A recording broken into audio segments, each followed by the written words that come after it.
जय हिंद। जैसा कि हम जानते हैं सन 1962 में हमने अपना पहला साउंडिंग रॉकेट माइके अपाचे लॉन्च किया था। यहीं से भारत की स्पेस सेक्टर की कहानी प्रारंभ होती है। और ये जो माइके अपाचे भारत का पहला साउंडिंग रॉकेट था, ये अमेरिका से उधार लेकर हमने लॉन्च किया था। और आज 2023 में भारत रीयूजेबल लॉन्च व्हीकल जैसे बहुत से बड़े बड़े अंतरिक्ष प्रोग्रामों पर काम कर रहा है। और ना केवल बस काम कर रहा है और एक अच्छी सफलता भी हासिल कर रहा है। तो इन्हीं सब कड़ी में मिसाइल का बहुत ही बड़ा योगदान है किसी भी अंतरिक्ष के प्रोग्राम को सफल बनाने के लिए। तो आज की वीडियो में हम मिसाइल के सभी कंपोनेंट जो भी उसमें यूज होते हैं डिटेल से पढ़ेंगे। उसका जो राडार होता है, उसका जो फिन्स होते हैं, वेन्स होते हैं, जो उसमें इंजन यूज होते हैं, सारी चीज़ों को हम समग्र रूप से पढ़ेंगे। ये वीडियो का फर्स्ट पार्ट है। इसी की सीरीज में हम कई वीडियो लेके आएंगे जिसमें हम मिसाइल की पूरी संरचना के बारे में आपसे डिस्कस करेंगे। तो चलिए देखते हैं वीडियो में। तो जैसा कि हम देख रहे हैं, ये हम मिसाइल जैसा कि हम बाहर देखते हैं ऐसी मिसाइल देखते हैं बाहर रूप से। और ये उसकी संरचना बताई गई है कि मिसाइल हमारी होती कैसी है। तो सबसे पहले ये देखिए, आप देखिए सामने एगो टोपी लगी है। ये टोपी देख रहे हैं, यहीं पर होता है हमारा रेडोम। रेडोम गाइडेंस का एक सिस्टम, ये इसकी जो एक टोपियाँ होती है ना, इसको रेडोम बोलते हैं। और यहाँ जस्ट ही पीछे इसके गाइडेंस सिस्टम लगा होता है।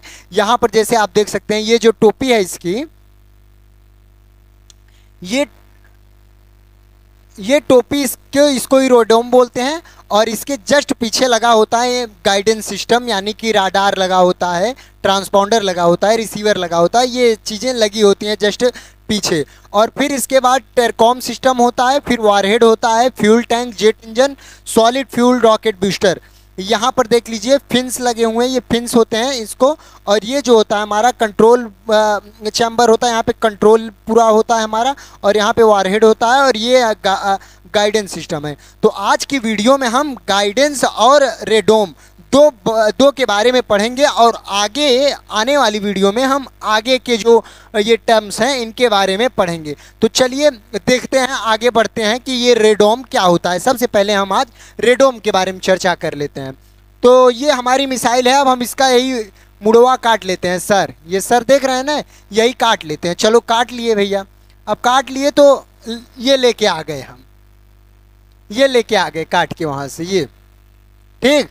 अब इसको ध्यान से देखिए, ये है क्या?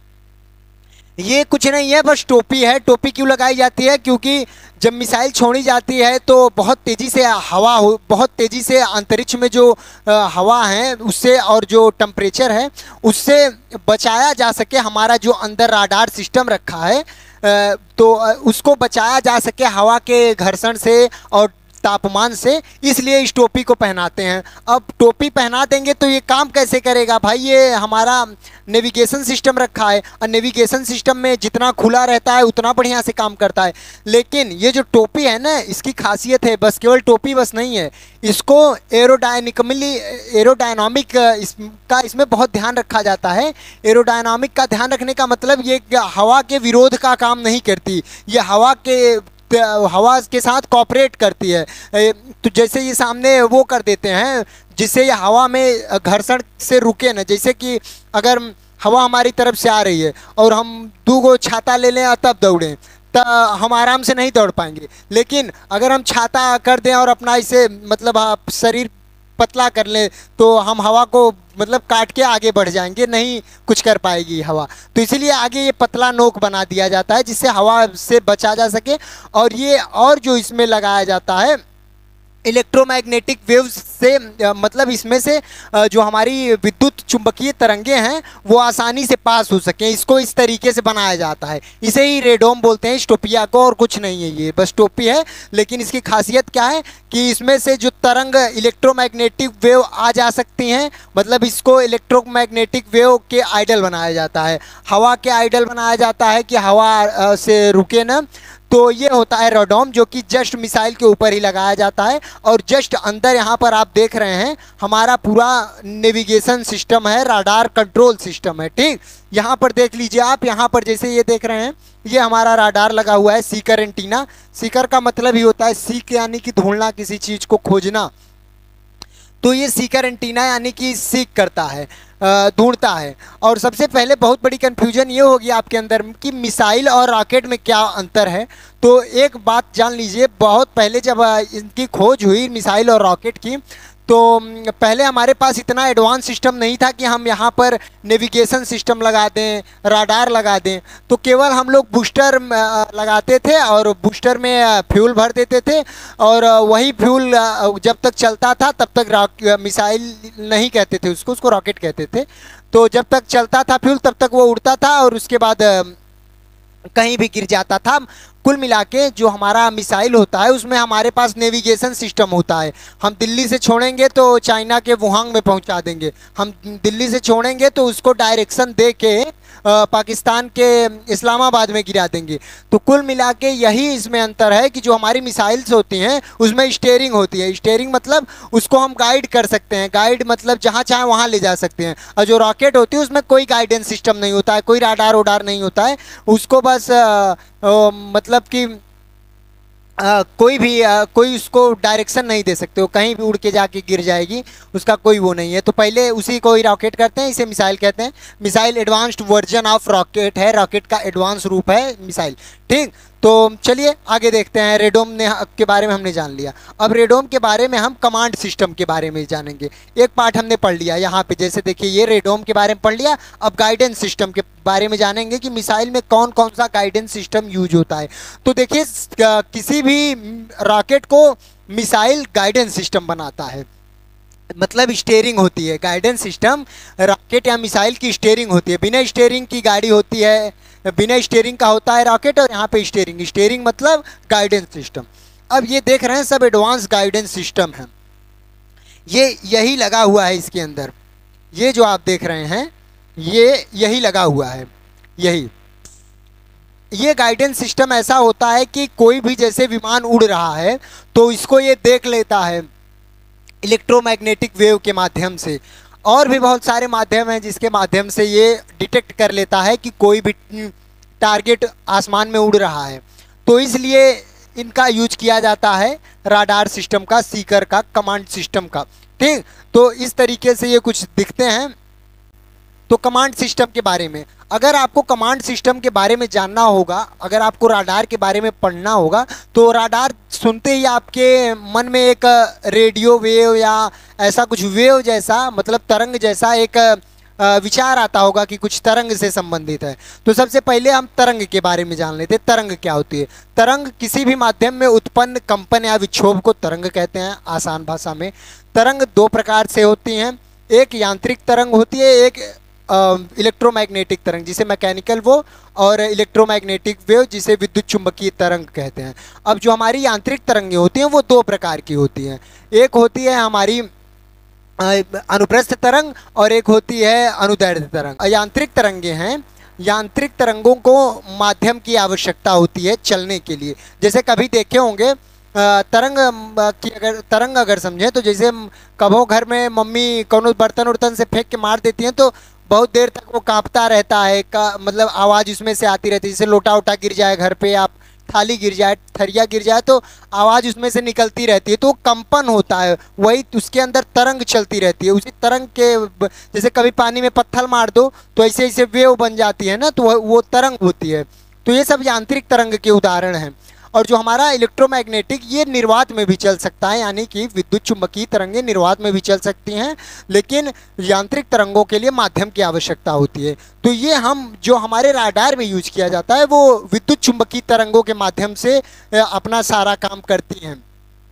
तो आइए देख लेते हैं, विद्युत चुंबकीय तरंगों की जो खोज की थी वो मैक्सवेल नामक वैज्ञानिक ने की थी। ठीक, तो ये इलेक्ट्रोमैग्नेटिक स्पेक्ट्रम है, इसके बारे में हम पढ़ लेते हैं कि इलेक्ट्रोमैग्नेटिक स्पेक्ट्रम होता क्या है।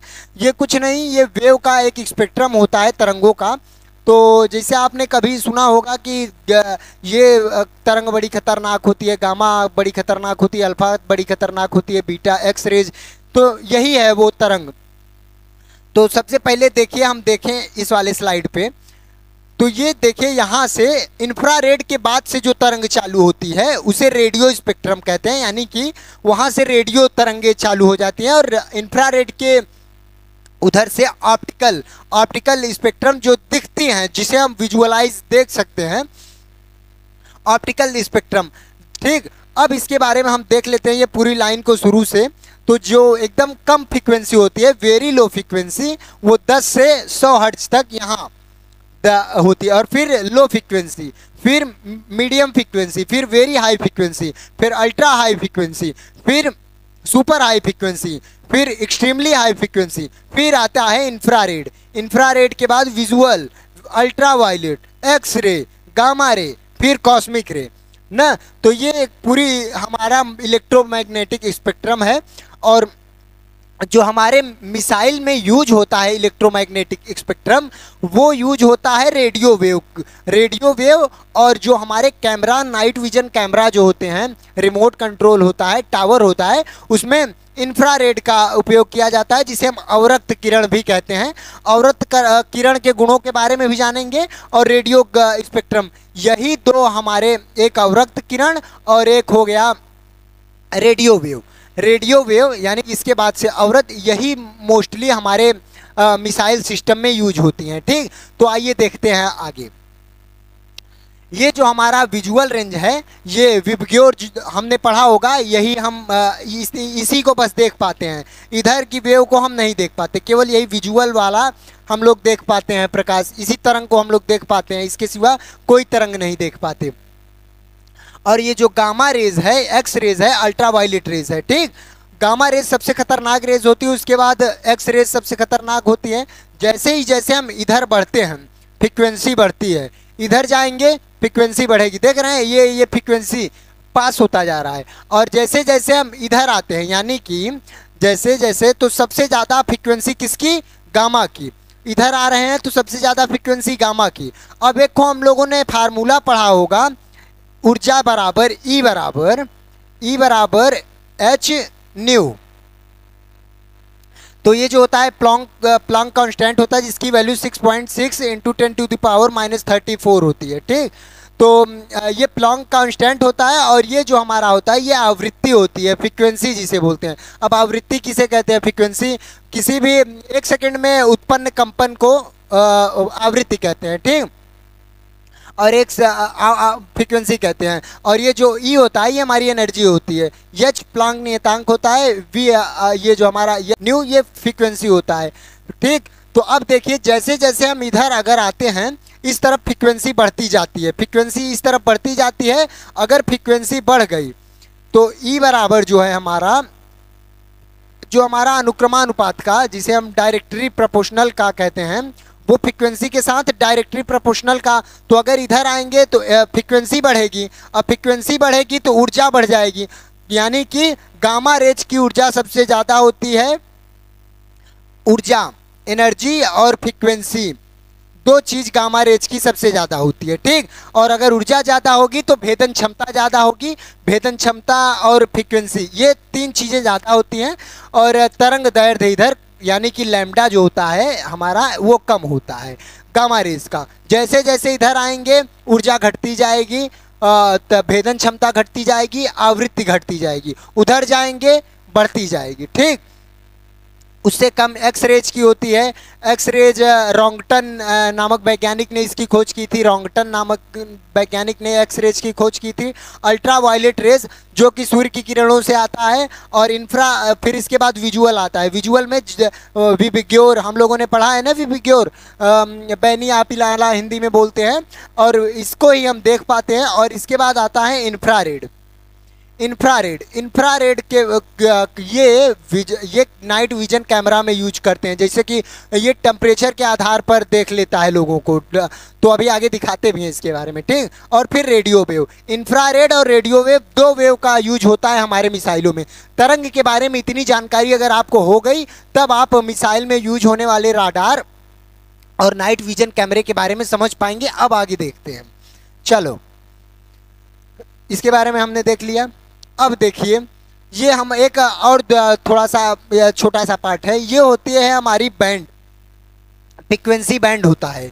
तो जैसे रेडियो वेव है तो radio frequency am FM amplitude modulation और फ्रिक्वेंसी मॉड्यूलेशन के बारे में जानते होंगे। तो किस तरीके की फ्रिक्वेंसी, जैसे सुने नहीं होंगे 94.5 हर्ट्ज की फ्रिक्वेंसी पर बिग एफएम चैनल, ऐसे सुने होंगे ना। तो ये वही फ्रिक्वेंसी बैंड है।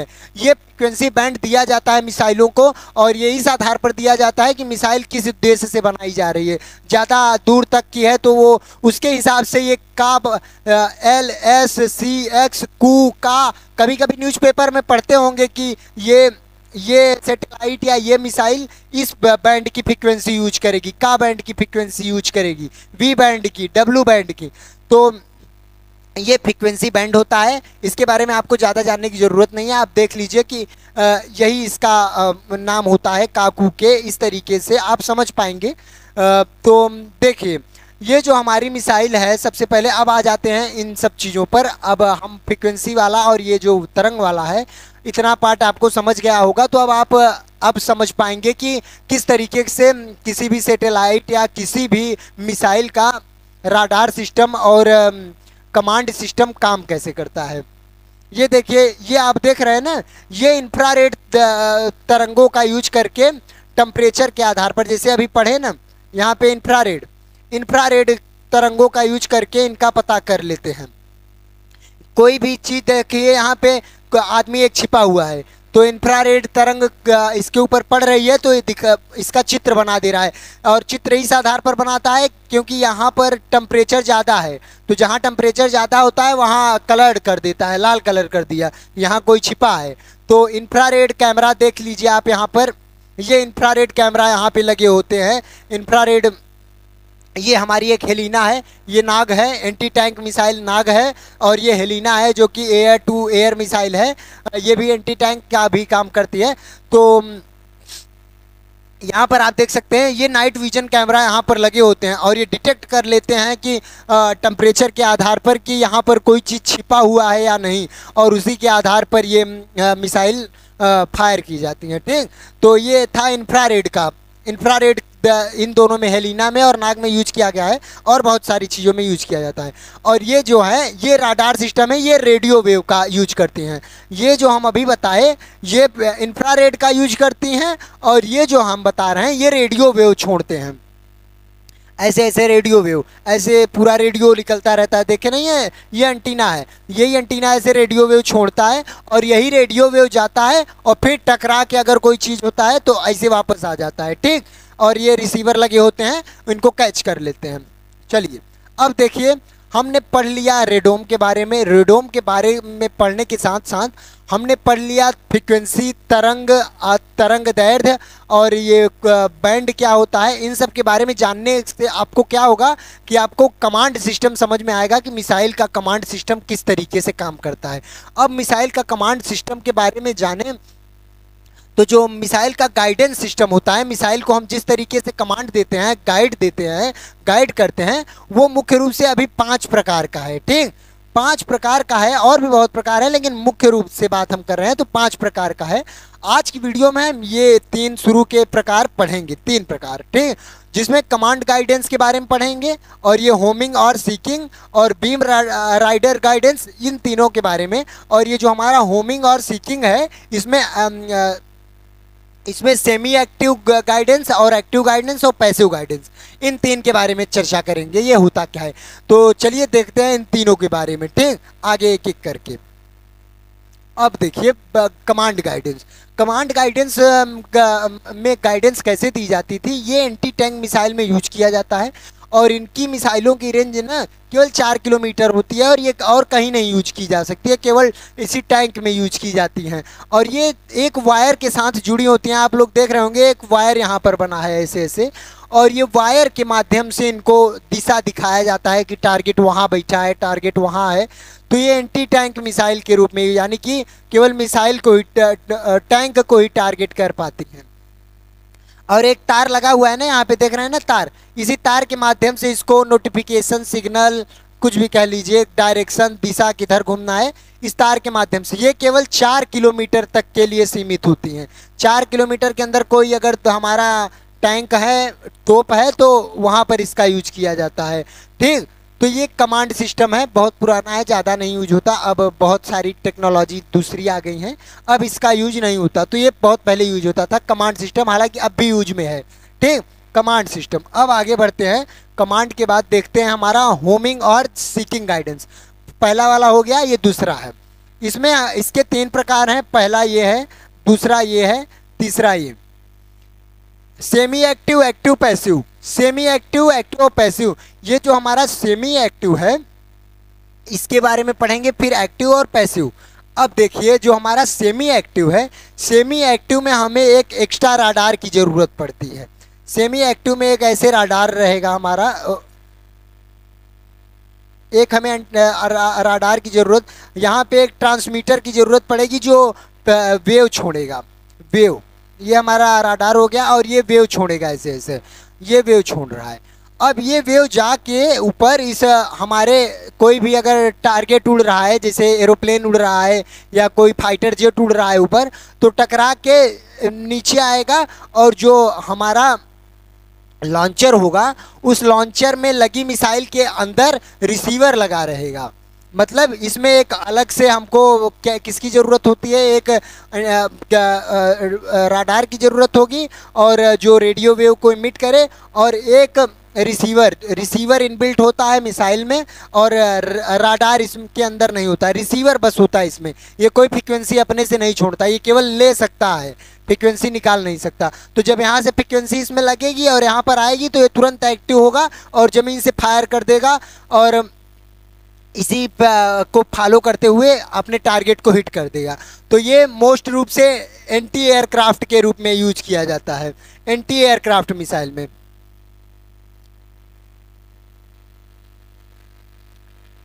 एंटी एयरक्राफ्ट मिसाइल्स में इनका यूज किया जाता है semi active radar, semi active homing की। ठीक, अब आगे देखते हैं एक्टिव के बारे में।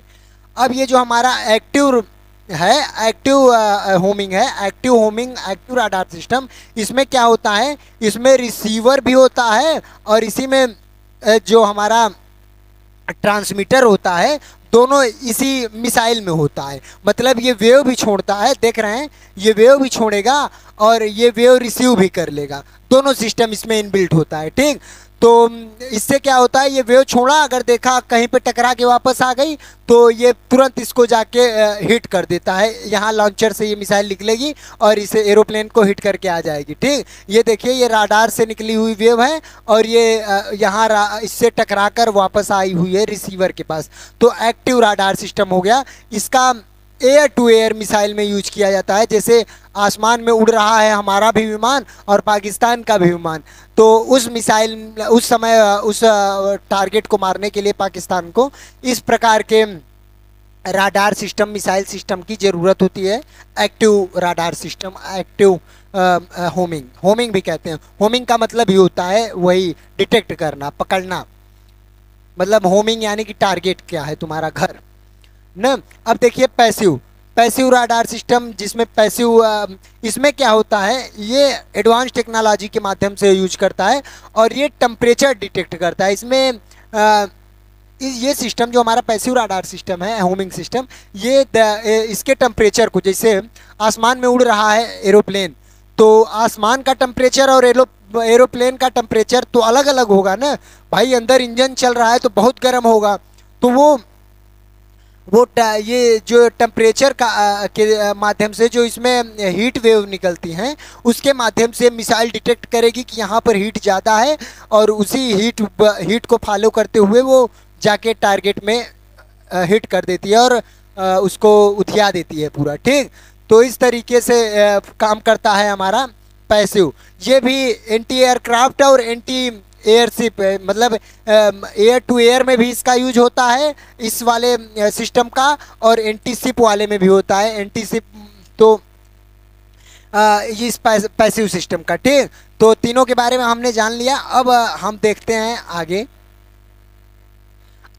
अब beam rider guidance system. Beam rider guidance system में क्या होता है, आयरन डोम देखा है ना, आयरन डोम में यही होता है बीम राइडर गाइडेंस सिस्टम।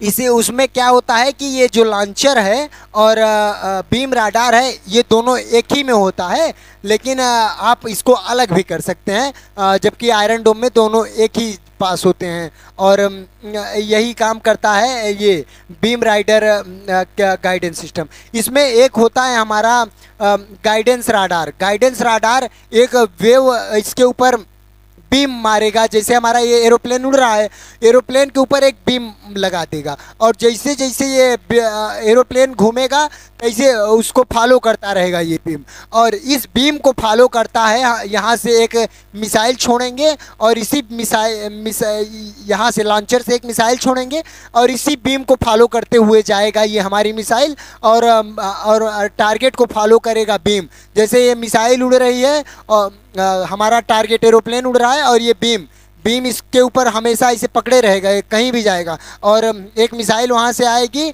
अब इस बीम को फॉलो करेगी, अब बीम को फॉलो करेगी और कुछ देर में जाके एरोप्लेन को मार के गिरा देगी। ठीक, तो ये होता है हमारा बीम राडार, जो कि मोस्ट एडवांस टेक्नोलॉजी में है। और इसके बाद जैसे कि